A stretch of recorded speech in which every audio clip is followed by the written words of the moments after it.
How to create favorite dump sticker in Instagram story.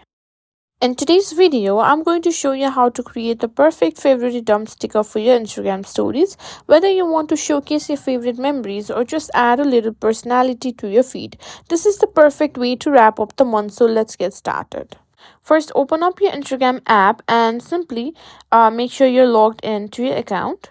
First, you'll need to find a favorite dump layout which your friends might have posted. Simply tap on add yours and you can simply get the layout. Here you can choose the layout like this. You can choose whether you can want to post 3 pictures, 4 pictures or 6 pictures or more.